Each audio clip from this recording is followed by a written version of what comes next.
Hello everybody, welcome to this new lecture. Continuing our discussion, हम लोग plane polar coordinates में work कर रहे थे, डायनेमिक्स ऑफ अ पार्टिकल। और starting with this expression r equal to r times the unit vector, corresponding unit vector, position vector जो है किसी पार्टिकल का। तो इसको हमने जब टाइम के रेस्पेक्ट में डिफ्रेंशिएट किया तो वहाँ पे हमें जो वेलोसिटी का एक्सप्रेशन मिला था वो ये मिला था। ओके, वेलोसिटी में रेडियल और एंगुलर दोनों कंपोनेंट्स हैं, एंगुलर या transverse what ever you call it. Okay, अच्छा, अब हम वेलोसिटी को एक बार और डिफरेंशिएट करके सिमिलरली एक्सेलरेशन का एक्सप्रेशन ऑब्टेन करेंगे। कार्टेशियन में इस तरह की कैलकुलेशंस हम करते हैं तो वेलोसिटी का expression it comes out to be dx/dt, जिसको हम x डॉट लिख रहे हैं, x dot i plus y dot j. और वेलोसिटी को एक बार और डिफरेंशिएट करें टू ऑब्टेन द एक्सेलरेशन, तो x double dot i plus y double dot j, x double dot मतलब d2x/dt square. Okay, you know this very well. अच्छा, अब की बार पोलर कोऑर्डिनेट्स में अगर हम वर्क कर रहे हैं तो एक्सेलरेशन का जो एक्सप्रेशन है, let's look at it. dv/dt, velocity को टाइम के रेस्पेक्ट में डिफरेंशिएट करें तो ये दोनों टर्म्स का डिफरेंशिएशन होगा विद रिस्पेक्ट टू टाइम। अब अगेन जिस चीज़ को मैंने यहाँ पे लिखा है, everything is differentiable that is changes with time. Particle, again आप इस सिनेरियो को कंसिडर करें जो हमने यहाँ पे कुछ इस तरह से वो किया था। पार्टिकल पी से पी डैश पे जा रहा है, पार्टिकल पोजीशन चेंज कर रहा है, तो ये जितनी क्वांटिटीज़ यहाँ पे आ रही हैं दिस, इन जनरल ये सारी की सारी वेरी कर सकती हैं with time. Okay, R dot को अगर आप रेडियल वेलोसिटी कंपोनेंट सोचें तो ये कंपोनेंट भी हो सकता है टाइम के साथ चेंज रहा हो। R unit vector point to point change होता है। आर कोऑर्डिनेट की वैल्यू पी और पी डैश पे अलग हो सकती है मोस्ट जनरली।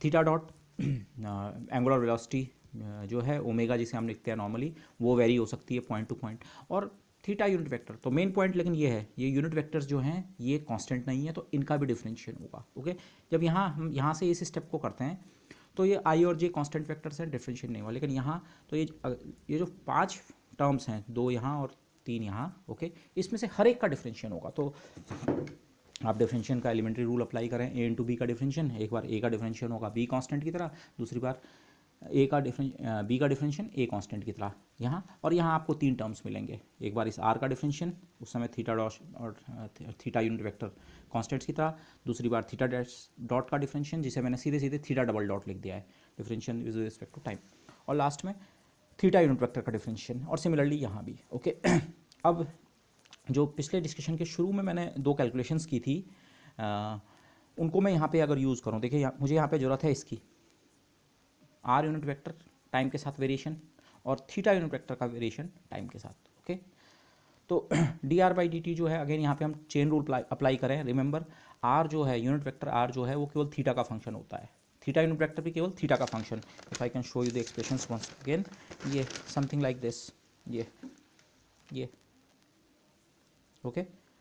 और तब हमने इनको थीटा के रेस्पेक्ट में डिफरेंशिएट किया था at the beginning of the वो, तो हमें पता लगा था ये 2 expressions, r unit vector theta के साथ उसका वेरिएशन देखें, रेट ऑफ चेंज देखें तो वो थीटा यूनिट वेक्टर के बराबर होता है, और खुद थीटा यूनिट वेक्टर का वेरिएशन थीटा कोऑर्डिनेट के साथ देखें तो that comes out to be minus times the r unit vector. Okay, तो यही रिलेशन यहाँ पे यूज़ करके मैं ये ऑब्टेन कर सकता हूँ, d are by D t, r unit vector को थीटा के रेस्पेक्ट में डिफरेंशिएट करो, थीटा को खुद टी के रेस्पेक्ट में डिफरेंशिएट करो, और ये D are by D theta unit vector theta जो कैलकुलेशन अभी आपको शो की थी, और D theta by D T को हम थीटा डॉट लिख सकते हैं, rate of change of the angle with time. Okay, और सिमिलरली ये जो है D theta by D T, इसको भी चेन रूल से करेंगे, D theta by D T को D theta unit vector differentiate with respect to theta, और खुद थीटा का differentiation with respect to time. Again ये फैक्टर थीटा डॉट हो जाएगा, और d of the rate of change of the unit vector theta with the angle theta is the minus times the r unit vector। तो ये relation यहाँ use करूँ तो अब ये जो 5 टर्म्स हैं इनकी अगर मैं वैल्यू यहाँ पे इनको यूज़ करके if I rewrite the expression for the acceleration बराबर R double dot R unit vector plus R dot, और D are by D T की वैल्यू ये this term plus this term. Okay, और last वाला term are theta dot पहले से, और D theta by D T की जगह minus R unit vector into theta dot this. तो अब यहाँ जितने भी टर्म्स हैं उनको अगर हम कलेक्ट करें, कलेक्ट करने का सेंस ये है, हर टर्म या तो रेडियल डायरेक्शन में होगा या ट्रांसवर्स डायरेक्शन में, मतलब या तो उसके साथ आर यूनिट वेक्टर होगा, r unit vector and r unit vector वाले 2 टर्म्स, और बाकी theta unit vector theta unit vector theta unit vector. तो इन टर्म्स को अगर सेपरेटली हम कलेक्ट करें तो आर यूनिट वेक्टर वाले दो टर्म्स हैं, this term r double dot और यहाँ से आर थीटा डॉट का स्क्वायर और with a minus sign this. और अगर आप थीटा यूनिट वेक्टर वाले टर्म्स कलेक्ट करें तो तीन टर्म्स हैं, पर इनमें से दो टर्म एग्जैक्टली सेम है, सो ये ट्वाइस होके आएगा 2r डॉट थीटा डॉट और उसके अलावा r theta double dot. Okay this situation ये है, मैंने इन जनरल पार्टिकल का जो एक्सलरेशन है उसको आप एनालाइज कर रहे हैं, से एक्सलरेशन इस डायरेक्शन में, ये कहीं भी हो सकता है, ये एक्सलरेशन किसी भी डायरेक्शन में, से किसी पर्टिकुलर पार्टिकल के लिए इस पॉइंट पे एक्सलरेशन इस डायरेक्शन में पॉइंटेड है, तो उस पॉइंट पे जो आर और थीटा यूनिट वेक्टर्स की डायरेक्शन जो है, तो आप ए को बेसिकली डिकम्पोज कर रहे हैं एक कंपोनेंट आर के अलोंग, जिसको आप A R for example radial component, और एक कंपोनेंट उसका along the unit vector theta. Okay theta component या transverse component, radial and transverse components. तो ये है रेडियल कंपोनेंट, ये आर यूनिट वेक्टर के साथ जो मल्टीप्लाइड है ए R, this is A R, जिसे फिगर में मैंने ए आर दिखाया है, वो उसकी वैल्यू इतनी है r double dot minus r theta dot square. और ऐसे ही ए थीटा जिसे दिखाया गया है ट्रांसवर्स कंपोनेंट, वो r theta double dot plus 2r dot theta dot. Okay so the acceleration is this. Separate components को हम let me call this as the radial acceleration, acceleration का रेडियल कंपोनेंट, जैसे Cartesian में acceleration का x component, okay x axis के along component, okay x direction का component x double dot, और ऐसे ही वाई का। तो ऐसे ही रेडियल कोऑर्डिनेट्स में जब आप वर्क करेंगे तो जो रेडियल एक्सलरेशन है वो है ये term r double dot minus r theta dot square, और जो ट्रांसवर्स या एंगुलर एक्सलरेशन है that is this term are theta double dot plus 2r dot theta dot. ये इस तरह की फिर आपको कहीं पे कैलकुलेशंस में ज़रूरत पड़ सकती है। फॉर एग्जांपल इस एक्सलरेशन वेक्टर का अगर आपको मैग्नीट्यूड की ज़रूरत है तो ए स्क्वायर का magnitude is equal to A R square plus A theta square. Okay A theta आप यहाँ पे बना सकते हैं, तो A square is equal to A R square plus A theta square. A R और ए थीटा की वैल्यू आपको दे रखी है, वो आप सब्स्टिट्यूट वगैरह कर सकते हैं this. Okay if you need to find the magnitude of the acceleration for a given case, तो इस तरह से आप फाइंड कर सकते हैं। ये जो यहाँ पे टर्म्स आए हैं इनको थोड़ा सा इंटरप्रेट करते हैं, मैं सारे टर्म्स को इंटरप्रेट नहीं करूँगा, लेकिन मैं आपको ये शो करना चाह रहा हूँ, ये जो हमने डायनेमिक्स डेवलप की, हमने केवल इस मैथमेटिकली किया कुछ नहीं, इस एक्सप्रेशन से स्टार्ट किया और इसे टाइम के रेस्पेक्ट में डिफरेंशिएट किया। वेलोसिटी का एक्सप्रेशन मिला, वेलोसिटी के एक्सप्रेशन में भी आपने इंटरप्रिटेशन देखा, हाँ जो हम लीनियर वेलोसिटी और एंगुलर वेलोसिटी में रिलेशन कहते हैं, से for example uniform circular motion में, तो that corresponds to this term. Okay वो एक पर्टिकुलर एग्जाम्पल था उसका। ऐसे ही एक्सलरेशन में यहाँ जो चार टर्म्स हैं, आप हर टर्म को इंडिविजुअली इंटरप्रेट कर सकते हैं। I will try to interpret a few of these terms, okay कुछ स्पेशल केसेस लेके। फॉर एग्जाम्पल अगेन आप बात कर रहे हैं ऐसे मोशन की जिसमें थीटा कोऑर्डिनेट कांस्टेंट है। थीटा कोऑर्डिनेट कांस्टेंट होने का मतलब हमने लास्ट लेक्चर में भी देखा था, इसका मतलब है आप प्योर रेडियल मोशन की बात कर रहे हैं, से किसी टाइम पे पार्टिकल पॉइंट पी पे है टाइम टी, इसका ओरिजिन से डिस्टेंस तो जितनी भी हो पर एंगल जो है उस डायरेक्शन का वो थीटा है। अब पार्टिकल अगर इसी रेडियल डायरेक्शन में आगे मूव करता रहे तो आर कोऑर्डिनेट तो चेंज हो रहा है, फॉर एग्जांपल इंक्रीज कर रहा है, टी टाइम पे पी पे है, टी प्लस डी टी पे माना पी डैश पे है, और टी प्लस 2t पे पी डबल डैश, मैंने इस तरह से इन पॉइंट्स को मार्क किया है। हो सकता है उसकी वेलोसिटी भी बराबर ना हो, पहले डी टी इंस्टेंट में इतना मूव किया, अगले डी टी इंस्टेंट में ज़्यादा मूव किया, तो फॉर एग्जाम्पल उसका मोशन रेडियल डायरेक्शन में एक्सेलरेटेड हो सकता है, तो माना ये सिचुएशन। लेकिन इस मोशन के दौरान थीटा जो है वो कांस्टेंट रहेगा। ओके तो थीटा कांस्टेंट का मतलब ही यही है, प्योर रेडियल मोशन, ये हमने लास्ट टाइम भी बात की थी। तो अगर कोई पार्टिकल इस तरह का मोशन कर रहा है तो तब इस एक्सेलरेशन के एक्सप्रेशन को देखें, ये एक्सेलरेशन का एक्सप्रेशन किस तरह का दिखेगा, क्योंकि थीटा कांस्टेंट है तो थीटा डॉट जीरो, उसका डिफरेंशियल थीटा का वेरिएशन टाइम के साथ नहीं हो रहा है, so theta dot is zero, और थीटा डॉट जीरो है तो थीटा डबल डॉट भी जीरो हो जाएगा। तो उस केस में please check theta dot is zero, ये रेडियल एक्सेलरेशन में ये टर्म खत्म हो जाएगा, ये सर्वाइव करेगा, ये खत्म हो जाएगा, ये वैनिश हो जाएगा, और ट्रांसवर्स एक्सेलरेशन के दोनों टर्म्स वैनिश हो जाएंगे, क्योंकि थीटा कांस्टेंट है, थीटा डॉट भी जीरो और थीटा डबल डॉट भी जीरो। सो ये टर्म्स अगर वैनिश हो गए और रेडियल एक्सेलरेशन में ये सेकंड पार्ट जो है ये वाला वैनिश हो गया, तो सिंपली जो एक्सेलरेशन है total acceleration that is equal to r double dot into the r unit vector, this r double dot into r unit vector. इसको और एक्सप्लिसिटली लिखें, आर डबल डॉट का मतलब है d two r by D t square over this. इसको आप बहुत easily समझ सकते हैं, देखिए ये तो एक लीनियर मोशन, आप इसे एक लीनियर मोशन की प्रॉब्लम की तरह एनालाइज कर सकते हैं। ओके डिस्टेंस आप इस समय एक्स या वाई से मेजर नहीं कर रहे हैं, आर से मेजर कर रहे हैं। ओके आर से डिस्टेंस मेजर कर रहे हैं, तो जो एक्सेलरेशन है d two r by D t square, ये आर डबल डॉट आर, ये इसी टाइप का टर्म तो है, से कोई पार्टिकल प्योरली एक्स एक्सिस के अलॉन्ग मोशन कर रहा होता तो आप उसके एक्सेलरेशन कितना बोलते हैं, d2x/dt², और आई तो डायरेक्शन बताने के लिए, अच्छा इस डायरेक्शन के अलॉन्ग, तो वही चीज़, ये बेसिकली लीनियर मोशन की आप बात कर रहे हैं, ओके। लेकिन लीनियर मोशन रेडियल डायरेक्शन में है, ओके, दिस इज इंपॉर्टेंट। मैं इसे लास्ट में थोड़ा सा इसे टच करूँगा, मतलब जो पार्टिकल का जो जिस लाइन के अलॉन्ग मूव कर रहा है वो लाइन ओरिजिन से पास होते हुए जा रही है, ओके दिस, ये इस लाइन के अलॉन्ग मूव नहीं कर रहा है, या इस लाइन के अलॉन्ग नहीं कर रहा है मूव, इसके अलॉन्ग मूव कर रहा है, ओके दिस। तो ये मैग्नीट्यूड हो गया और ये डायरेक्शन, ओके दिस। तो ये टर्म ठीक है, ये आर डबल डॉट वाला टर्म बेसिकली समझ आ रहा है, हाँ ये किस क्यों आता है। अगेन मैं आपको रिमाइंड करा दूँ, मैं इसकी स्पेशल केस में बात कर रहा हूँ, जनरल केस में आपको सारे टर्म्स को एक साथ देखना पड़ेगा, बट होपफुली थोड़ा सी यहाँ से समझ आती है, अच्छा इस तरह का टर्म क्यों ओरिजिनेट होता है एक्सेलरेशन में, ओके दिस। अच्छा, अब दूसरा केस लेते हैं जो हमने पिछले वेलोसिटी के इंटरप्रिटेशन में भी लिया था। अगर आर कांस्टेंट है, circular motion basically, r coordinate, particle motion तो कर रहा है लेकिन उसकी ओरिजिन से जो डिस्टेंस है वो फिक्स्ड है, और उस डिस्टेंस को मैंने अब ए के बजाय बी लिखा है क्योंकि ए हमारा एक्सेलरेशन का सिंबल है, ओके। तो बी से जो सर्कुलर मोशन जो पार्टिकल कर रहा है, तो जिस सर्कल में वो मूव कर रहा है उसका रेडियस माना बी है। मैं यहाँ पे यूनिफॉर्म सर्कुलर मोशन अभी नहीं कह रहा हूँ, बस सर्कल में घूम रहा है, हो सकता है सर्कल में घूमते हुए कभी उसकी स्पीड, मैं स्पीड कह रहा हूँ, कभी स्पीड बढ़ रही हो कभी घट रही हो, ओके, वेरी कर सकती है, लेकिन है हमेशा सर्कल में, particle is constraint to move in a circle. तो अगर वो किसी टाइम पे इस पॉइंट पी पे है, तो अगर आर कांस्टेंट है जिसकी वैल्यू बी के बराबर है, तो you know that R dot zero हो जाएगा और आर डबल डॉट भी जीरो हो जाएगा।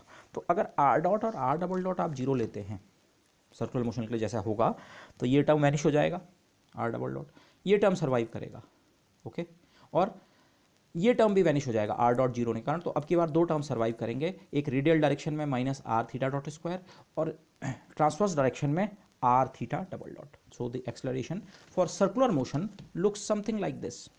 और हाँ, आर जो कोऑर्डिनेट है उसकी वैल्यू की जगह आप बी सब्स्टिट्यूट कर सकते हैं।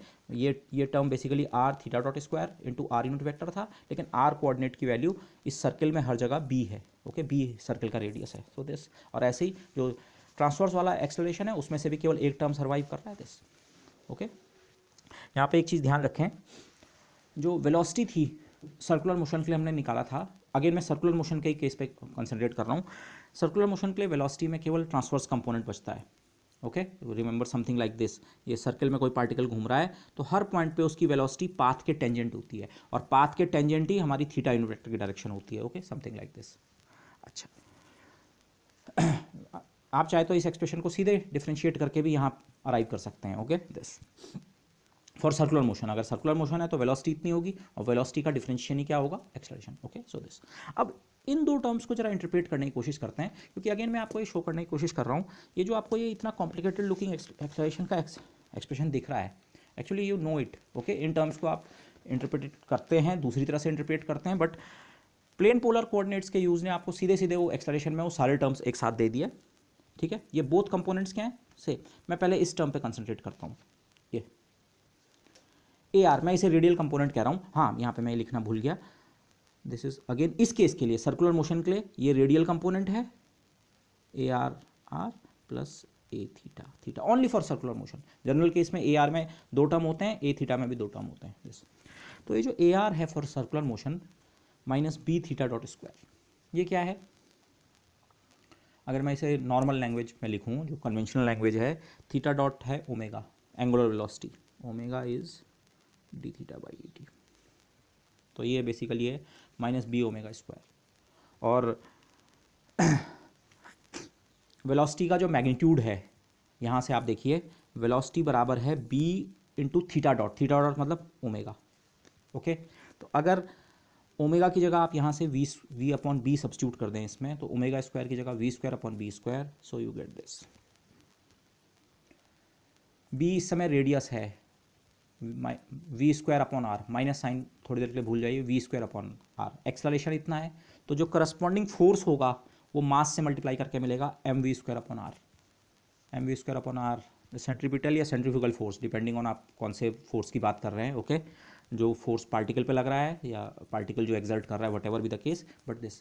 तो ये बेसिकली जो आपको ये टर्म मिला है, now you can interpret it, ये term, this term corresponds to centripetal acceleration. Minus sign ये बता रहा है, देखिए ये अब यहाँ लौटिए, रेडियल डायरेक्शन के अपोजिट, रेडियल डायरेक्शन आउटवर्ड होती है, ये इनवर्ड फोर्स है, वो फोर्स जो पार्टिकल की पोजीशन पे, जहाँ पे भी पार्टिकल है इस सर्कुलर मोशन के दौरान, उस पे inwards towards the centre act कर रहा है, रेडियल के अपोजिट -r डायरेक्शन में, ओके, -r। और मैग्नीट्यूड कितना, v²/r। एक्सलेरेशन का मैग्नीट्यूड v²/r, r की वैल्यू इस समय b है, v²/b, और फोर्स की वैल्यू हो जाएगी mv²/b। तो mv²/b मैग्नीट्यूड का फोर्स, और जो कि हमेशा ओरिजिन की तरफ एक्ट कर रहा है। पार्टिकल यहाँ पे है तो इधर को है, पार्टिकल यहाँ पे है तो ये, आप रेडियली इनवर्ड भी कह सकते हैं उसे, रेडियली इनवर्ड डायरेक्शन में एक्ट कर रहा है, तो इसी को तो आप सेंट्रीपिटल एक्सेलरेशन कहते हैं। सो ये टर्म जो है बेसिकली जो हमें मिल रहा था उसमें एक्सेलरेशन में, एक टर्म जो है उसका इंटरप्रिटेशन बेसिकली सेंट्रीपिटल एक्सेलरेशन का है, ओके। अगेन मैं यहाँ पे रिमाइंड कराना चाहूँगा, हमने यहाँ पे मैकेनिक्स नहीं की है, हमने केवल डायनेमिक्स की है। ये एक्सप्रेशन था, इसको एक बार डिफ्रेंशिएट करके वेलोसिटी, दूसरी बार डिफ्रेंशिएट करके एक्सेलरेशन का एक्सप्रेशन। हमने फोर्सेज वगैरह की बात नहीं की, फोर्सेज में यहाँ पे कह रहा हूँ उसको इंटरप्रेट करने के लिए, अदरवाइज एक्सेलरेशन वो है, सिस्टम पे कौन सा फोर्स लग रहा है हमने उसकी बात ही नहीं की। पार्टिकल सर्किल में घूम रहा है, किस तरह के फोर्स उसके लिए रिस्पॉन्सिबल है, इसकी हमने कोई बात नहीं की। हो सकता है पार्टिकल किसी आपने स्ट्रिंग से बांध रखा हो, धागे से बांध रखा हो, उसको घुमा रहे हैं आप, या ये अर्थ हो सकता है moving around the sun, centre पे सन है दिस, या हाइड्रोजन का एटम हो सकता है, सेंटर में पॉजिटिव चार्ज न्यूक्लियस और इलेक्ट्रॉन उसके चारों ओर घूम रहा है। तो हमने वो बात नहीं की कौन से, लेकिन देखिए यहाँ से क्या रिजल्ट निकल के आया है। अगर पार्टिकल का मोशन इस तरह का है, आप इसे इस तरह से इंटरप्रेट कीजिए, अगर पार्टिकल सर्किल में घूम रहा है तो एक्सेलरेशन का एटलीस्ट एक कंपोनेंट, मैं दूसरे कंपोनेंट की क्योंकि बात नहीं कर रहा इसलिए मैं एटलीस्ट कह रहा हूँ, एक्सेलरेशन का कम से कम एक कंपोनेंट इस नेचर का होता है जो कि ये हमेशा रेडियली इनवर्ड डायरेक्टेड होता है। और हम जिसे इस तरह से इंटरप्रेट करते हैं, इस कंपोनेंट का काम क्या होता है, इस कंपोनेंट का काम बेसिकली होता है वेलोसिटी की डायरेक्शन को चेंज करना, दिस, ओके। तो सेंट्रीपिटल फोर्स या एक्सेलरेशन जो आप स्कूल लेवल पे पढ़ते हैं, तो वो नोशन यहाँ पे किस तरह से इवॉल्व होकर आ रहा है, you can see it, okay. हमने यहाँ पे कोई मैकेनिक्स नहीं की, हमने केवल plane polar coordinate systems use किए। मैं फोर्स और एक्सेलरेशन दोनों की एक साथ बात कर रहा हूँ, अगर आप m से इसे मल्टीप्लाई कर देंगे तो it would become the corresponding centripetal force, okay. तो द फोर्स या एक्सेलरेशन जो है दैट कॉजेज सर्कुलर मोशन, उसी को तो आप सेंट्रीपिटल फोर्स या सेंट्रीपिटल एक्सेलरेशन कहते हैं। दिस सिंपली अगर बहुत क्वालिटेटिवली कहूँ, जो रोटेशन कॉज करता है वो फोर्स, स्कूल लेवल से आप ये जानते हैं but it is a good time to remind those thing. Centripetal force कोई अलग तरह का फोर्स नहीं होता है। सेंट्रीपिटल फोर्स बेसिकली ये है, सिस्टम पे लगने वाला उस समय जो फोर्स या पार्टिकल पे लगने वाला जो फोर्स उस समय उसका रोटेशन कॉज कर रहा हो, सर्कल में रोटेशन कॉज कर रहा हो किसी इंस्टेंट पे, तो उसी फोर्स को हम क्या कहते हैं, सेंट्रीपिटल फोर्स। और जैसे यहाँ पे जो डायनेमिक्स जिस तरह से इवॉल्व होकर आई वो ये बता रही है कि सेंट्रीपिटल फोर्स का मैग्नीट्यूड किसी भी समय इतना होगा, -v²/r, या अगर रेडियस को आप b कह रहे हैं उस समय -v²/b। एक्सेलरेशन का मैग्नीट्यूड इतना और फोर्स का मैग्नीट्यूड mv²/b, और डायरेक्शन रेडियली इनवर्ड्स, ओके। तो सेंट्रीपिटल फोर्स या सेंट्रीपिटल एक्सेलरेशन वो है which just causes the change in the direction of motion, okay. मतलब जो वेलोसिटी को बिना मैग्नीट्यूड उसका चेंज किए केवल डायरेक्शन चेंज करता है। इस तरह के फिगर्स आप जानते हैं, ओके। मैंने यहाँ पे इस फिगर में पहले ये देखिए, अगर सर्कुलर मोशन हो रहा है तो वेलोसिटी जो होती है वो ये वाला एक्सप्रेशन, वेलोसिटी पाथ के टेंजेंशियल होती है और उसका मैग्नीट्यूड b(θ)। और एक्सेलरेशन का जो रेडियल कंपोनेंट है, मैंने पूरा एक्सेलरेशन नहीं दिखाया है, हो सकता है एक्सेलरेशन में ये वाला कंपोनेंट भी मौजूद हो, लेकिन मैं एक्सेलरेशन के अगर केवल रेडियल कंपोनेंट को दिखाऊं तो वो ये रहा -b(θ)। माइनस साइन के कारण मैं चाहे तो इसे इन्वर्ट बना सकता था, माइनस को छोड़ सकता था, उसी को तो आप सेंट्रीपिटल कहते हैं, वेलोसिटी पाथ के टेंजेंट और एक्सेलरेशन का वो कंपोनेंट जो रेडियली इनवर्ड्स है वो इतना, सेंट्रीपिटल, ओके। दिस ये केवल वेलोसिटी का चेंज कॉज करता है। इस तरह के फिगर्स आपको पता है। से फॉर एग्जांपल अगर एक्सेलरेशन इस डायरेक्शन में, मैं केवल इस एक्सेलरेशन पे कंसंट्रेट कर रहा हूँ, अगर एक्सेलरेशन ये है तो ये जो वेलोसिटी का चेंज कॉज करेगा अपनी डायरेक्शन में कॉज करेगा। वेलोसिटी का चेंज जो है, यू नो दैट कोई भी एक्सेलरेशन हो, चाहे उसका कंपोनेंट को अगर हम कंसंट्रेट कर रहे हैं, a बराबर होता है dv/dt। तो dv जो है that is equal to a dt। Think of it this way, माना एक्सेलरेशन में ये वाला कंपोनेंट नहीं है, माना θ(0) है फॉर एग्जांपल, तो ये टर्म नहीं है, तो प्योर एक्सेलरेशन ये वाला है, से ये वाला है प्योर। तो जो वेलोसिटी का चेंज है वो एक्सेलरेशन की ही डायरेक्शन में होगा। मैग्नीट्यूड तो जितना भी है dt से मल्टीप्लाई करके निकलेगा, पर वेलोसिटी का जो चेंज है वो एक्सेलरेशन की ही डायरेक्शन में होगा। तो अगर एक्सेलरेशन इस डायरेक्शन में है, इस पॉइंट पे वेलोसिटी ये थी और इस पॉइंट पे एक्सेलरेशन इस डायरेक्शन में है, तो जो dv है, एडिशनल चेंज इन वेलोसिटी है, वेलोसिटी वेक्टर में कितना चेंज आने वाला है वो इसी डायरेक्शन में होगा। तो फिर नई वेलोसिटी जो है पुरानी वेलोसिटी में अगर आप चेंज इन वेलोसिटी को ऐड कर दें, पुरानी वेलोसिटी है और ये जो एरो है, ये एरो मैंने इसके पैरेलल बनाया है, अब ये पैरेलल नहीं लग रहे हैं हैंड कंस्ट्रक्शन के कारण। ये एक्सेलरेशन की direction, radial acceleration, centripetal acceleration. Centripetal acceleration ने जो चेंज इन वेलोसिटी कॉज किया वो ये है, दिस ब्लू वेक्टर डी। तो जो नई वेलोसिटी है इसका और इसका सम v प्लस डी। इस पॉइंट पे पार्टिकल की कुछ वेलोसिटी है, इस पॉइंट पे पार्टिकल पे कोई फोर्स या उसका करस्पॉन्डिंग एक्सेलरेशन एक्सर्टेड है, वर्क कर रहा है, जो कि ये रहा। तो v प्लस डी वी आप सर्कुलर मोशन में इस तरह से तो दिखाते हैं। इस पॉइंट पे वेलोसिटी पाथ के टेंजेंट ये, और इस पॉइंट पे वेलोसिटी पाथ के टेंजेंट ये। पॉइंट टू पॉइंट वेलोसिटी का केवल डायरेक्शन चेंज हो रही है। तो वो कैसे हो रही है आप देखिए, पहले v ये था, ये वाला वेक्टर, ये वाला वेक्टर है दिस, और थोड़ी देर बाद उसमें dv ऐड हो गया। एक्सलरेशन के कारण जो एडिशनल थोड़ा सी वेलोसिटी का कंपोनेंट ऐड हुआ, उसने वेलोसिटी को केवल मैग्नीट्यूड तो सेम रखा लेकिन उसकी डायरेक्शन को थोड़ा रोटेट कर दिया। यहाँ से यहाँ पे जब पार्टिकल पहुँचा तो वेलोसिटी ने केवल डायरेक्शन चेंज किया। You know all this, but this is how we interpret this term. ये जो टर्म है, अगर आप केवल इस टर्म को इंटरप्रेट करना चाह रहे हैं तो ये सेंट्रीपिटल एक्सेलरेशन टर्म है। Okay, this is the centripetal acceleration the this. और ये चीज़ ध्यान रखिए, ये टर्म अगर ये वाला टर्म हो या ना हो, ये हमेशा एग्जिस्ट कर रहा है। हमेशा मतलब अगर थीटा डॉट जीरो नहीं है तो ये टर्म एग्जिस्ट करेगा। ऐसा हो सकता है, देखिए इमेजिन एक सिचुएशन जिसको अभी हम बात भी करेंगे, थीटा डॉट नॉन जीरो हो लेकिन थीटा डबल डॉट जीरो हो। ऐसा कब होगा? माना थीटा डॉट कांस्टेंट है, थीटा डॉट नॉन जीरो है लेकिन कांस्टेंट है, तो थीटा डॉट के कारण ये टर्म तो सर्वाइव करेगा। लेकिन जब आप थीटा का डिफरेंशिएशन खुद करेंगे थीटा डॉट का, क्योंकि थीटा डॉट कांस्टेंट हम ले रहे हैं अगर, तो थीटा डबल डॉट क्या हो जाएगा? जीरो। तो ये टर्म चाहे हो ना हो, ये टर्म आपका एग्जिस्ट करेगा। सर्कुलर मोशन में ये वाला, अगर पार्टिकल्स सर्कल में हम बात पहले ही कर चुके हैं, हम केवल सर्कुलर मोशन के केस पे कंसंट्रेट कर रहे हैं। अगर पार्टिकल सर्कल में मोशन कर रहा है तो मोशन एक्सेलरेशन में ये वाला कंपोनेंट तो हमेशा प्रेजेंट रहेगा। ओके, सेंट्रीफ्यूगल टर्म जिसे हम कहते हैं, सेंट्रीफ्यूगल एक्सेलरेशन, वो टर्म हमेशा रहेगा। दूसरा टर्म क्या है? दूसरे टर्म को इंटरप्रेट थोड़ा करने की कोशिश करें।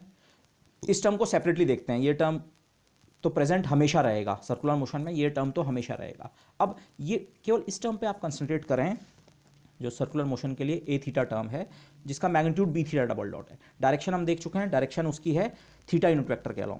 तो बी थीटा डबल डॉट क्या है? इसको आप नॉर्मल लैंग्वेज में लिखें, b d two theta upon d t square. D theta upon d T को आप ओमेगा लिखते हैं, theta angular displacement, d theta upon d t omega angular velocity, और d two theta upon d t square मतलब D omega upon d T, rate of change of angular velocity, जिसे आप कहते हैं एंगुलर एक्सेलरेशन। नॉर्मली उसके लिए हम symbol alpha use करते हैं। So this is alpha, b times alpha, और अल्फा बेसिकली है ओमेगा का डॉट। ये रिलेशन ये मैंने यहाँ पे लिखे भी हैं। इनफैक्ट लीनियर मोशन की जो क्वांटिटीज़ होती हैं और करस्पॉन्डिंग सर्कुलर मोशन की जो क्वांटिटीज़ होती हैं, उनके बीच का relation, displacement, linear displacement is equal to r. अगर रेडियस को अगेन मैं बी के बजाय इन जनरल केस में आर कहूँ, r times the angular displacement. Okay, angle equal to r का अपॉन रेडियस वाला रिलेशन है। इसको एक बार डिफ्रेंशिएट अगर आप करें, पार्टिकल का जो रेडियस है वो फिक्स्ड है, आर कांस्टेंट है अगर, तो एस का डिफरेंशिएशन टाइम के रेस्पेक्ट में वी देगा, और थीटा का डिफरेंशिएशन टी के रेस्पेक्ट में, जिसे हम थीटा डॉट या ओमेगा लिखते हैं। Okay, r omega. और एक बार और डिफरेंशिएट करें तो लीनियर वेलोसिटी का डिफरेंशिएशन एक्सेलरेशन, और आर तो कांस्टेंट है सर्कुलर मोशन के लिए, और थीटा डॉट का डिफरेंशिएशन अल्फा।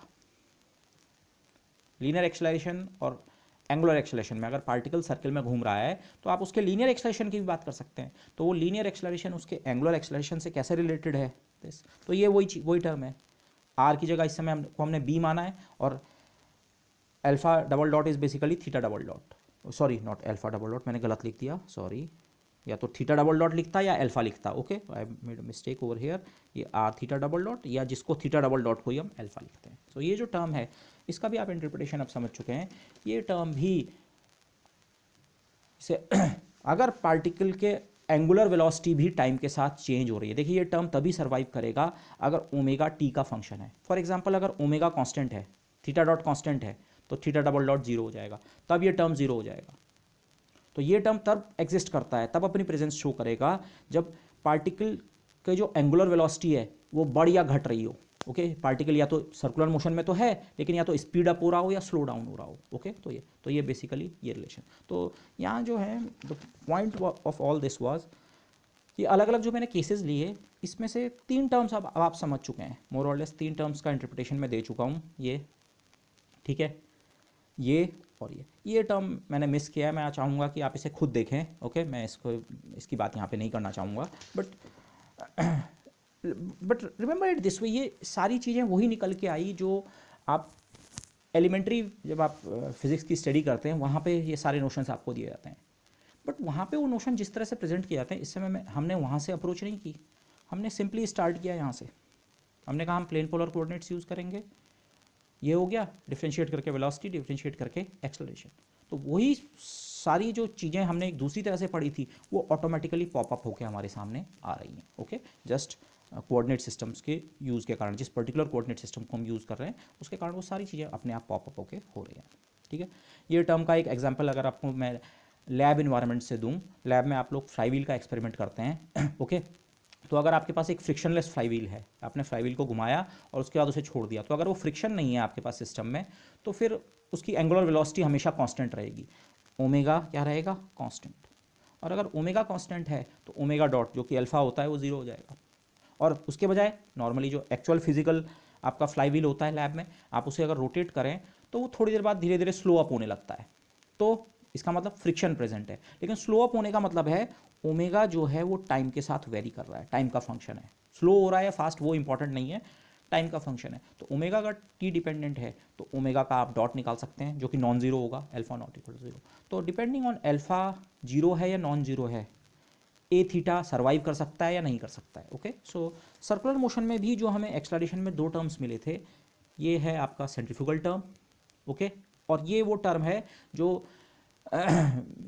एंगुलर एक्सलेरेशन को लीनियर एक्सलेरेशन से रिलेट करता है। ओके, लेट मी से दिस वे, पार्टिकल का मोशन जो है ये सर्कल में घूम रहा है, एक्सलेरेशन का एक कंपोनेंट तो हमेशा सेंटर की तरफ एक्ट करेगा। सर्कल में घुमाने का काम जो कर रहा है वो एक्सलेरेशन तो सेंट्रीपिटल है ही, वो तो हमेशा रहेगा। उसके अलावा अगर पार्टिकल का मोशन है यूनिफॉर्म सर्कुलर मोशन, सर्कल में तो है अगर, लेकिन मोशन है यूनिफॉर्म, तो ये वाला टर्म वैनिश हो जाएगा। और अगर से पार्टिकल स्पीड अप हो रहा है, सर्कल में तो घूम रहा है लेकिन ग्रेजुअली स्पीड पिक अप कर रहा है, स्पीड धीरे धीरे बढ़ रही है फॉर एग्जांपल रोटेशन की, तो ये टर्म आपके पास प्रेजेंट रहेगा। ओके, तो ये एक्सलेरेशन आपका थीटा डायरेक्शन में है और ये रेडियल डायरेक्शन की एक्चुअली अपोजिट है, but let's say radial direction. So this was some kind of interpretation. Okay,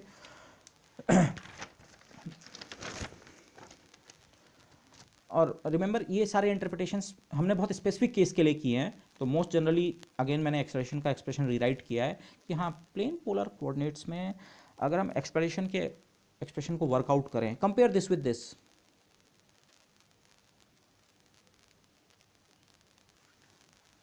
Cartesian में आपको लगेगा चीज़ें बड़ी सिंपल होती हैं, really that is not the case. अगर आप सर्कुलर मोशन को डिस्क्राइब करना चाह रहे हैं, for example uniform circular motion को, तो पॉसिबली ये वाला कोऑर्डिनेट सिस्टम को यूज़ करना आपके लिए ज़्यादा इफेक्टिव रहेगा। ओके, यहाँ पे मैंने कंप्लीटनेस के लिए जस्ट पोजीशन वेक्टर और वेलोसिटी के एक्सप्रेशंस भी फिर से लिखे हैं। और यहाँ पे this is a good point two look at the fact, जो मैं पीछे के कुछ लेक्चर्स में आपको कह रहा था, चाहे आप वेलोसिटी या एक्सेलरेशन के एक्सप्रेशन देखें, उनमें रेडियल और ट्रांसवर्स दोनों कंपोनेंट होते हैं, radial transverse R unit vector की डायरेक्शन में भी और थीटा यूनिट वेक्टर की डायरेक्शन में भी। बट पोजीशन वेक्टर जो होता है उसमें केवल रेडियल कंपोनेंट होता है। ओके, ये इसकी डेफिनेशन के कारण है, जिस तरह से हम रेडियल कोऑर्डिनेट डिफाइन करते हैं उसके कारण आर वेक्टर में कभी भी थीटा कंपोनेंट हो ही नहीं सकता है। Think of it this way. Okay, अच्छा, एक पॉइंट और जो मैं पीछे कह रहा था उससे रिलेटेड एक छोटा सी यहाँ पे पॉइंट डिस्कस में करना चाहता हूँ, क्योंकि ये मैंने कई बार देखा है स्टूडेंट्स इसमें थोड़ा कन्फ्यूज रहते हैं। लेट मी से इट दिस वे, मैं ज़्यादा डिटेल में तो नहीं जाऊँगा इसमें। से कोई पार्टिकल है जो एक इस रेड लाइन के अलॉन्ग मूव कर रहा है, ये एक स्ट्रेट लाइन है, ओरिजिन हमने यहाँ ले रखा है, ओरिजिन मतलब आप समझिए एक ऑब्जर्वर यहाँ पे खड़ा है। ओके, अब मैं सवाल ये पूछता हूँ, क्या इस पार्टिकल के पास एंगुलर वेलोसिटी है? और साथ साथ आप रेडियल वेलोसिटी का भी जवाब दे सकते हैं। क्या इस पार्टिकल की जो वेलोसिटी है कहीं पे भी, माना किसी टाइम पे इस पॉइंट पे है, ये पॉइंट पी है माना, तो इस पॉइंट पी के पे क्या इस पार्टिकल को आप ये कहेंगे कि इसमें रेडियल वेलोसिटी, देखिए रेडियल का मतलब हम समझते हैं अलॉन्ग द रेडियस। ओके, तो क्या रेडियल वेलोसिटी है? और फिर क्या इस पर एंगुलर वेलोसिटी है? और फिर दूसरा सवाल पूछा जा सकता है, क्या इस पॉइंट पी पे जब ये पार्टिकल है, क्या इसके पास एंगुलर मोमेंटम है?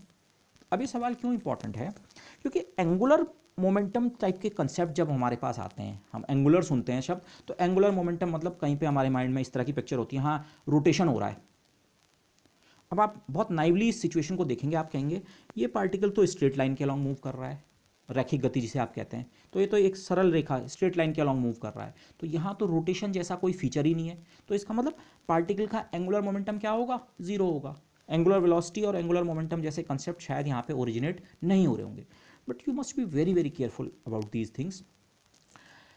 एंगुलर वेलोसिटी या एंगुलर मोमेंटम आप किसी पॉइंट के अबाउट बात करते हैं, ओके से ये माना आप ऑब्जर्वर यहाँ पे खड़ा है, ओरिजिन का मतलब है ऑब्जर्वर की लोकेशन, कहाँ से किस पॉइंट के रेस्पेक्ट में आप सारी चीज़ों को देख रहे हैं। तो अगर ऑब्जर्वर यहाँ पे है तो इस केस में लेट मी से मैं एंगुलर मोमेंटम का आंसर देता हूँ, एंगुलर वेलोसिटी आप खुद इंटरप्रेट कर लेना, ओके, या let me first give the answer for angular velocity. अगर ये पॉइंट पी है और पार्टिकल माना ये जा रहा है, तो मतलब उसकी वेलोसिटी इस पॉइंट पे इस डायरेक्शन में है, ये let me draw it using a different pen, this green one, ये इसकी वेलोसिटी है माना v। अब इस ओरिजिन के रेस्पेक्ट में अगर आप इस पॉइंट पे r यूनिट वेक्टर और थीटा यूनिट वेक्टर की डायरेक्शन बनाएं, r यूनिट वेक्टर और थीटा यूनिट वेक्टर की डायरेक्शन कैसे बनाते हैं? ये पॉइंट p है, पॉइंट p को ओरिजिन से ज्वाइन किया और उस डायरेक्शन को आगे बढ़ा दिया, तो ये है r यूनिट वेक्टर की डायरेक्शन, और इसके परपेंडिकुलर है थीटा यूनिट वेक्टर की डायरेक्शन। ये जो वेलोसिटी है ये वेक्टर, इसको आप डिकम्पोज कर सकते हैं, आप इसको दो वेक्टर्स के सम से बना सकते हैं, जिसमें से एक कंपोनेंट रेडियल डायरेक्शन में और एक थीटा डायरेक्शन में है। मैं यहाँ पे मैथमेटिक्स नहीं करना चाह रहा हूँ, मैं केवल आपको ग्राफिकली दिखाना चाह रहा हूँ कि ये जो वेलोसिटी है, ये पार्टिकल जो कि एक स्ट्रेट लाइन के अलॉन्ग मूव कर रहा था, अगर आप इस ओरिजिन के रेस्पेक्ट में इसके मोशन को एनालाइज करते हैं तो आपको पता लगता है कि अरे इसकी वेलोसिटी में एक तो रेडियल कंपोनेंट है, लेकिन साथ साथ एक एंगुलर कंपोनेंट भी है, एंगुलर कंपोनेंट एंगुलर वेलोसिटी है। अब ये चीज़ ही थोड़ा कंफ्यूजिंग रहती है स्टूडेंट्स के लिए कई बार। ये पार्टिकल तो स्ट्रेट लाइन के अलॉन्ग मूव कर रहा है, और एंगुलर वेलोसिटी का सेंस आप कुछ हद तक ये समझ सकते हैं जैसे रोटेशन की बात हो रही है ये, ओके। तो आपको इस सिचुएशन को इस तरह समझना है, इस ओरिजिन के रेस्पेक्ट में एक्चुअली जब ये पार्टिकल इस डायरेक्शन में वेलोसिटी से किसी वेलोसिटी v से जा रहा है, तो इसका जो ये वी आर वाला कंपोनेंट है ये तो इसे ओरिजिन से दूर ले जा रहा है। थोड़ी देर के लिए सोचिए, अगर वेलोसिटी में केवल ये वी आर वाला कंपोनेंट होता, केवल ये रेडियल कंपोनेंट होता, तो ये पार्टिकल को धीरे धीरे ओरिजिन से दूर ले जाता, उसके एंगल को चेंज नहीं करता। ये डिस्कशन मैंने पीछे भी किया था। अगर ये एंगल कुछ है से 30 डिग्री है फॉर एग्जाम्पल, तो अगर वेलोसिटी में केवल ये रेडियल कंपोनेंट हो किसी पॉइंट पे, तो उसका मतलब पार्टिकल की डिस्टेंस ओरिजिन से बढ़ रही है, रेडियल डायरेक्शन में आगे बढ़ रहा है, एंगल चेंज नहीं हो रहा है, ओके, रेडियल डायरेक्शन में पार्टिकल आगे मूव कर रहा है। और अगर किसी पार्टिकल के पास किसी इंस्टेंट पे केवल ये वाला कंपोनेंट हो, थीटा कंपोनेंट हो, माना रेडियल कंपोनेंट जीरो है, केवल अगर ये वी थीटा कंपोनेंट हो, ये ओके, पार्टिकल इस पॉइंट पी पे है और उसकी वेलोसिटी में केवल एक कंपोनेंट है जो कि लाइन ज्वाइनिंग द ओरिजिन, या जिसे आप रेडियस कह देते हैं कई बार, उस रेडियस के साथ 90 डिग्री पे है। तो ये वाली सिचुएशन कब आती है? ये वाली सिचुएशन तो आती है सर्कुलर मोशन में। अगर ये पॉइंट P है और पॉइंट P के परपेंडिकुलर वेलोसिटी है, तो ये तो सर्कुलर मोशन में सिचुएशन आती है। लेकिन ये मैंने दो केस जो अलग अलग डिस्क्राइब किए, प्योर रेडियल, प्योर ट्रांसवर्स। लेकिन इस केस में तो पार्टिकल की वेलोसिटी ऐसी थी कि उसमें एक रेडियल कंपोनेंट भी है और एक ट्रांसवर्स कंपोनेंट भी है, रेडियल कंपोनेंट भी है और एंगुलर भी। तो आपको इसको कैसे इंटरप्रेट करना है? आपको इसे ऐसे इंटरप्रेट कर सकते हैं, ये वाला कंपोनेंट तो पार्टिकल को इस ओरिजिन से दूर ले जा रहा है, और रियली आप देख सकते हैं जब ये पार्टिकल इस रेड लाइन के अलॉन्ग भी मूव कर रहा है तो उसकी ओरिजिन से डिस्टेंस बढ़ रही है। पहले यहाँ पे था और बाद में वो यहाँ चला गया। जा तो इस रेड लाइन के अलॉन्ग रहा है लेकिन डिस्टेंस बढ़ तो रही है। लेकिन डिस्टेंस बढ़ाने के लिए, ओरिजिन से डिस्टेंस बढ़ाने के लिए केवल ये वाला कंपोनेंट रिस्पॉन्सिबल है, वी आर। ये पूरी वेलोसिटी उसे ओरिजिन से दूर नहीं ले जा रही है। पूरी वेलोसिटी से मेरा मतलब वेलोसिटी का केवल ये कंपोनेंट ओरिजिन से दूर ले जा रहा है, और बाकी जो कंपोनेंट है वो एक तरह से उसका रोटेशन ही कर रहा है। ये इनफैक्ट ये पार्टिकल इस ओरिजिन के अबाउट रोटेट भी कर रहा है। अब इस चीज़ को आप कैसे समझेंगे? इस रोटेशन को मैं आपको समझाने की कोशिश करता हूँ, बाद में इसी को आप एंगुलर मोमेंटम भी ट्रीट कर सकते हैं। कहीं पे कोई चीज़ रोटेट करती है सर्कल में, फॉर एग्जांपल सर्कल में रोटेट कर रही है, तो आप उसे कहते हैं हाँ इस ऑब्जेक्ट का इस सेंटर के अबाउट एक एंगुलर मोमेंटम है। तो वो नोशन भी यहाँ पे अप्लाई होता है। रोटेशन को आप सिंपली इस तरह समझिए, माना कोई पार्टिकल पहले सर्कल में ही घूम रहा है, सचमुच सर्कल में, जहाँ आप कहते हैं हाँ एंगुलर वेलोसिटी है, ये टेंजेंशियल टू पाथ, हमेशा वेलोसिटी पाथ के टेंजेंट है, और पार्टिकल का कुछ एंगुलर मोमेंटम है। मैं उसके एक्सप्रेशन वगैरह नहीं लिख रहा हूँ, थिंक ऑफ इट दिस वे, ये पार्टिकल किसी समय यहाँ पे है और आप यहाँ ओरिजिन पे खड़े हैं, आप इस पार्टिकल को लगातार देख रहे हैं। ये जो मैंने लाइन बनाई है, ये आपकी आई साइड की लाइन है, आपकी आंख से और पार्टिकल को ज्वाइन करने वाली लाइन की डायरेक्शन। ओके, माना थोड़ी देर बाद पार्टिकल ये रोटेट होके यहाँ पे आ गया, थोड़ा आगे यहाँ पे पहुँच गया, फॉर एग्जाम्पल इस पॉइंट पे पहुँच गया, तो अब आपको अपनी आंखें इधर को घुमानी पड़ेंगी। फॉर एग्जाम्पल आप इस पार्टिकल को ट्रैक कर रहे हैं, इमेजिन कीजिए आप सेंटर पे खड़े हैं और आप इस पार्टिकल को लगातार देख रहे हैं। तो जैसे जैसे ये पार्टिकल सर्कल में घूमेगा, आप अपनी आंखों को उसकी डायरेक्शन में घुमाते रहेंगे, आप लगातार उसे देख सकें। तो आपकी आंख अगर उसे फॉलो कर रही है तो ये कुछ इस तरह के आप खुद इस पॉइंट पे खड़े होके ऐसे घूमना शुरू करेंगे, ताकि हमेशा आपकी जो दृष्टि है ठीक उस पर बनी रहे। तो आप इस तरह से रोटेट करेंगे। तो रोटेशन को आप इस तरह से सोचिए कि हम अपनी आंखों से किसी ऑब्जेक्ट को फॉलो करने की कोशिश कर रहे हैं। ओके, अब इस सिचुएशन को देखिए जरा, जिस सिचुएशन को मैं कह रहा हूँ, ये पार्टिकल चला तो इस स्ट्रेट लाइन के अलोंग, लेकिन अगर ऑब्जर्वर यहाँ पे है, ओरिजिन सिस्टम कोऑर्डिनेट सिस्टम का ओरिजिन अगर आपने यहाँ पे मान रखा है, तो इस सिचुएशन में रेडियल मोशन के साथ साथ एक तरह का एंगुलर मोशन भी हो रहा है, मतलब एक तरह का रोटेशन इसमें कंटेंट है। इसको आप कैसे सोच सकते हैं? इसको आप इस तरह से सोचिए, माना पार्टिकल पहले यहाँ पे था, इस पॉइंट के बजाय सोचो बहुत पीछे यहाँ पे था, तो जब ये पार्टिकल यहाँ पे रहा होगा तो आप कुछ इस तरह से खड़े रहे होंगे कि आपकी आई साइड की डायरेक्शन ये बनी होगी, और ये पार्टिकल चलते चलते चलते चल तो इस स्ट्रेट लाइन के अलॉन्ग रहा है, लेकिन जब ये पार्टिकल यहाँ कहीं पहुँचा तो आपको अपनी आई साइड की डायरेक्शन ये करनी पड़ी होगी, समथिंग लाइक दिस। तो आपकी आई साइड ये रोटेट हो रही है, यहाँ भी रोटेशन था, यहाँ भी रोटेशन है, लेकिन इस रोटेशन और इस रोटेशन में एक डिफरेंस है। इस रोटेशन को अगर आप सोचें, इस रोटेशन के दौरान पार्टिकल की डिस्टेंस भी बढ़ रही है। इस रोटेशन में तो क्या होता है, जब पार्टिकल एक्चुअली केवल एक सर्कल में घूमता है और फिक्स्ड रेडियस b, तो हमेशा उसकी ओरिजिन से डिस्टेंस b रहती है। रोटेट तो कर रहा है लेकिन डिस्टेंस b फिक्स रहती है। ये भी एक तरह का रोटेशन है। रोटेशन में क्यों कह रहा हूँ, अगेन अगर आप इसे अपनी आई साइड की डायरेक्शन समझें, तो इस पार्टिकल को जो कि इस लाइन के अलॉन्ग भाग रहा है, इसको ट्रैक करने के लिए आपको अपनी आंखों को लगातार ऐसे इसके साथ साथ घुमाना पड़ेगा, लेकिन इस घुमाने के दौरान इसकी जो डिस्टेंस है यहाँ पे कम थी ओरिजिन से, और ये डिस्टेंस क्या हो गई, बढ़ गई। तो ये रोटेशन और रेडियल मोशन का एक्चुअली सुपरपोजिशन है। ये इसका मतलब यही है, जब हम ये कहते हैं ना, ये v बराबर जो मैंने एक्सप्रेशन लिखा है, ये वाला जो कंपोनेंट है वेलोसिटी का, ये ओरिजिन से दूर ले जाने का काम कर रहा है। ये डिस्टेंस धीरे धीरे ओरिजिन से बढ़ रही है, और लेकिन साथ साथ ये कंपोनेंट भी है, ये कंपोनेंट रोटेशन जैसा फीचर जो है, बेसिकली ये एक तरह का रोटेशन ही हो रहा है। ये इस तरह का रोटेशन नहीं है, पर अगर आप वो आइज वाले उसके टर्म्स में बात करें या मैथमेटिक्स भी अगर आप देखें प्योरली, ये टर्म रोटेशन का काम कर रहा है। मैं रोटेशन इन सर्किल नहीं कह रहा हूँ, क्योंकि सर्किल आप इस पॉइंट पे तो कह सकते हैं हाँ एक छोटे से सर्किल में ये कर रहा है, पर फिर अगले पॉइंट पे जाके उस सर्किल का रेडियस लार्ज हो रहा है, ये क्योंकि ये जो रेडियल कंपोनेंट ऑफ वेलोसिटी है, ये डिस्टेंस को लगातार इंक्रीज कर रही है। ओके, इस पॉइंट को एक दूसरी तरह से भी आप देख सकते हैं, अगर ऑब्जर्वर यहाँ पे खड़ा हो, तो ये ऑब्जर्वर का नाम मैंने ओ रखा था, एक दूसरा ऑब्जर्वर है जिसका नाम हमने रखा है O dash. O dash observer का मतलब, इस ऑब्जर्वर ने जो अपने कोऑर्डिनेट सिस्टम का ओरिजिन लिया है यहाँ पे लिया है। इस ऑब्जर्वर का कोऑर्डिनेट सिस्टम अगर मैं बनाऊं तो उसकी एक्स एक्सिस तो यही है और वाई एक्सिस ही है, मैं थोड़ा सी बना रहा हूँ उसकी वाई एक्सिस ये। अगर इस पॉइंट के रेस्पेक्ट में इसी पार्टिकल के मोशन को आप एनालाइज करें, तो ये पार्टिकल ये है, ये पार्टिकल की ट्रेजेक्ट्री ये रही, ये इस समय ट्रेजेक्ट्री ओरिजिन को क्रॉस करके जा रही है। आपने ओरिजिन ऐसा चूज किया ताकि ओरिजिन पार्टिकल की ट्रेजेक्ट्री पे लाई करे। तो पिछले वाले डिस्कशन से आप याद करें, आप इसे कहेंगे रेडियल मोशन। ये पार्टिकल पहले यहाँ पे था और थोड़ी देर बाद यहाँ चले गया और थोड़ी देर बाद यहाँ चले गया। तो इस पॉइंट के रेस्पेक्ट में अगर आप अपने ऑब्जर्वेशंस कर रहे हैं, तो पार्टिकल की डिस्टेंस तो लगातार इंक्रीज कर रही है, पर थीटा क्या है, कांस्टेंट। और अगर थीटा कांस्टेंट हो तो ये वाला टर्म खत्म हो जाता है, तब वेलोसिटी प्योरली क्या होती है, रेडियल।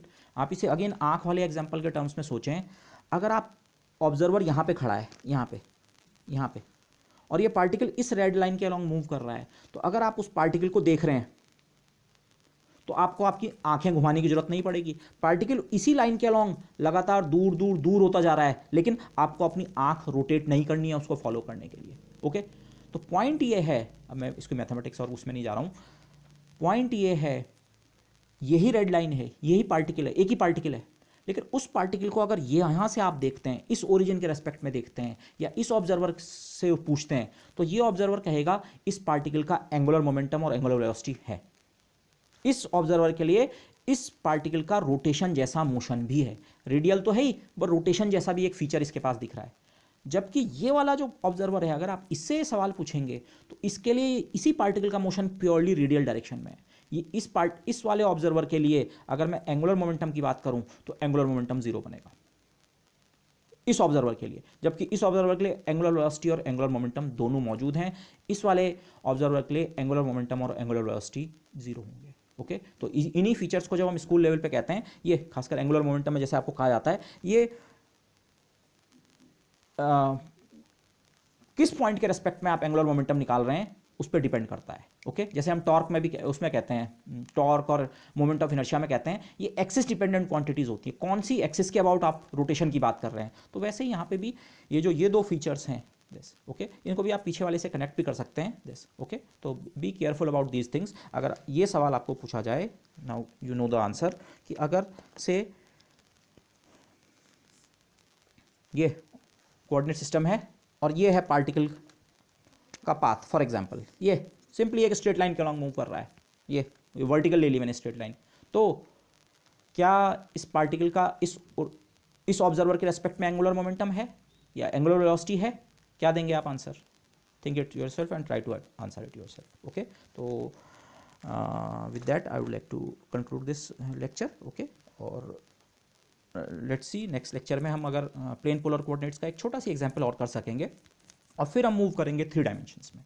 यहाँ जो हमने जितने नोशंस डेवलप किए हैं, आइडियाज़ मैथमेटिकली भी सिंपल थे और किसी ना किसी लैंग्वेज में आप जानते भी थे, बट मैंने आइडियाज़ को इस तरह से आपके सामने पुट करने की कोशिश की है ताकि आपके पास एक जनरल पिक्चर इमर्ज हो सके। जनरल पिक्चर से मेरा सेंस ये है, इसी तरह के कोऑर्डिनेट सिस्टम्स हम 3 डायमेंशन में भी यूज़ कर सकते हैं, इवन 2 डायमेंशन में भी मैं दूसरे कोऑर्डिनेट सिस्टम्स भी यूज़ कर सकता हूँ, बट उनको यूज़ करने का मेथड वही होगा जो जिस तरह से हमने यहाँ पे यूज़ किया। ओके, अलग अलग कोऑर्डिनेट सिस्टम्स को यूज़ क्यों करते हैं? Let me give you the simple answer. Problem में अगर कोई सिमेट्री है, प्रॉब्लम की सिमेट्री को देखते हुए हम अपना कोऑर्डिनेट सिस्टम चूज़ करते हैं। Okay, let me give you a very simple example, शायद आप इससे कुछ हद तक रिलेट कर सकें। जब आप electricity and magnetism elementary level पे स्टडी करते हैं, स्कूल लेवल या उसके बाद इवन स्टार्टिंग कॉलेज लेवल में, तो गॉस लॉ के जब आपको एग्जाम्पल कराए जाते हैं तो गॉस लॉस की मदद से इलेक्ट्रिक फील्ड निकालने के लिए यूजुअली हम 3 तरह के एग्जाम्पल्स करते हैं, पॉइंट चार्ज या स्फेरिकल सिमेट्री वाला कोई सिस्टम, ठीक है, हॉलो या सॉलिड स्फीयर, इस तरह का सिस्टम, या दूसरा सिस्टम जो हम स्टडी करते हैं शीट ऑफ चार्ज, एक इनफाइनाइट शीट ऑफ चार्ज आपके पास है, या तीसरा हम बात करते हैं लाइन चार्ज, इनफाइनाइट, जैसे लीनियर डिस्ट्रीब्यूशन ऑफ चार्ज किसी वायर पे या किसी पतली ऑब्जेक्ट पे है। और रिमेंबर, इन 3 केसेस में जब आप गॉसियन सरफेस बनाते हैं, इस केस में आप गॉसियन सरफेस बनाते हैं सर्कुलर, इस केस में आप गॉसियन सरफेस बनाते हैं जिसे हम गॉसियन पिल बॉक्स कहते हैं, मतलब समथिंग लाइक दिस, ये एक बॉक्स जैसा, ये बॉक्स जो कि सरफेस के दोनों तरफ एक्सटेंडेड होता है। और इस केस में आप जो गॉसियन सरफेस बनाते हैं वो बनाते हैं सिलेंड्रिकल। यहां पे अब डायरेक्टली कोऑर्डिनेट सिस्टम की बात नहीं हो रही है, लेकिन प्रॉब्लम में जो सिमेट्री थी, इस प्रॉब्लम में स्फेरिकल सिमेट्री थी, तो जो आपकी गॉसियन सरफेस बनी वो बनी। इस प्रॉब्लम में प्लेनर सिमेट्री थी, तो इसलिए आपने जो गॉसियन सरफेस ली वो इस तरह की ली जो उस सिमेट्री को रेस्पेक्ट करे। और इस प्रॉब्लम में सिलेंड्रिकल सिमेट्री थी, तो आपने इस तरह की सरफेस ली। तो प्रॉब्लम में जो सिमेट्री होती है, जैसे यहाँ पे हमने उसके हिसाब से गॉसियन सरफेस ली, ऐसे ही इन जनरल कोऑर्डिनेट सिस्टम का यूज भी कुछ इसी तरह से होता है। अगर आप रिगरस मैथमेटिक्स करने से डरते नहीं हैं तो किसी भी प्रॉब्लम को आप इन प्रिंसिपल किसी भी कोऑर्डिनेट सिस्टम में सॉल्व कर सकते हैं। आप उसी प्रॉब्लम को कार्टेशियन में भी सॉल्व कर सकते हैं, प्लेन पोलर में भी, और हो सकता है किसी तीसरे और चौथे कोऑर्डिनेट सिस्टम में भी। बट अगर प्रॉब्लम से फॉर एग्जांपल सर्कुलर मोशन से रिलेटेड है, पार्टिकल सर्किल में मूव कर रहा है, तो इट वुड बी बेटर कि हम प्लेन पोलर कोऑर्डिनेट्स को यूज़ करें, क्योंकि प्रॉब्लम में सर्कुलर सिमेट्री है तो हम हमारे लिए बेटर होगा कि हम ऐसे कोऑर्डिनेट सिस्टम को यूज़ करें जो उस सिमेट्री को यूज़ कर सके। Okay, so this is the basic idea क्यों हम अलग अलग कोऑर्डिनेट सिस्टम्स यूज़ करना चाहते हैं। और भी रीज़न हो सकते हैं, but this is one of the cases कि क्यों यूजुअली हम इतने सारे कोऑर्डिनेट सिस्टम्स का डेवलपमेंट करते हैं, क्यों हम केवल कार्टेशियन कोऑर्डिनेट सिस्टम में हमेशा कैलकुलेशंस नहीं करते हैं। एलिमेंट्री लेवल पे आपको लग सकता है कि कार्टेशियन कोऑर्डिनेट सिस्टम शायद इस्तेमाल करना सबसे आसान होता है।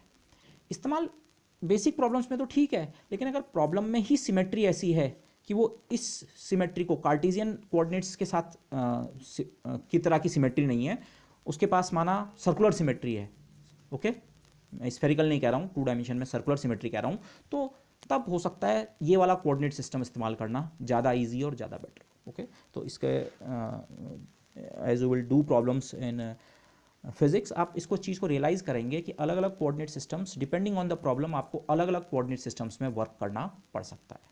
So with that I would like to conclude this discussion. Thank you everybody.